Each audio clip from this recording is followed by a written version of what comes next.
அகில இந்திய காவல்துறை துப்பாக்கி சுடுகின்ற போட்டியிலே 2 பேரும் சுடுறதுக்கு போய் நின்னோம். யார் முதல்ல சுடுறதுன்னு கேட்டாங்க. நானே சுடுறேன். நானு ஏன்னா அந்த பொண்ணை கொஞ்சம் பயமுறுத்திடலாம். நான் போய் சுட்டேன். 6க்கு 5 ரவுண்டு புல்லு, 1 ரவுண்டு இன்னர், நல்ல ஸ்கோர். வால்டர் தேவாரம் சார் சொன்னாரு, நீ தான் ஜெயிப்பேன்னாரு. நான் வந்து உட்கார்ந்தேன். அந்த பொண்ணு எங்க வந்துச்சு, அதுவும் 6 ரவுண்டு லோட் பண்ணிச்சு, ஒரே மூச்சில சுட்டுச்சு. அதுவும் 5 ரவுண்டு புல்லு, 1 ரவுண்டு இன்னர். முதல் துப்பாக்கி சுடும் போட்டியில அப்படி யாரும் செய்யவே முடியாது. ஒரு நாளைக்கு 20 ரவுண்டு பிராக்டிஸ் பண்றவன். டார்கெட்டை பாருன்னு சொல்லி தேவாரம் சொன்னார். நான் போய் அந்த டார்கெட்டை பார்த்தேன். என்னுடைய துப்பாக்கி குண்டுகள் துளைத்ததை விட அந்த பெண்ணினுடைய துப்பாக்கி குண்டுகள் துளைத்தது மிகவும் நெருக்கமாக இருந்தது. குரூப்பிங் சொல்லுவாங்க.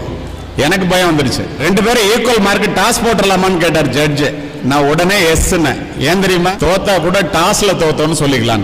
முயற்சிக்கு முன்னால் வருகின்ற தயக்கமும் வெற்றிக்கு பின்னால் வருகின்ற மயக்கமும் ஒரு மனிதனுடைய முன்னேற்றத்தை கெடுத்துவிடும் என்று எனக்கு சொல்லித் தருவதற்கு ஆள் இல்லை. உங்களினுடைய திறமை எல்லை இல்லாது. படிக்கின்ற பருவத்திலிருந்தே மாணவிகள் அதனை புரிந்து கொள்ள வேண்டும்.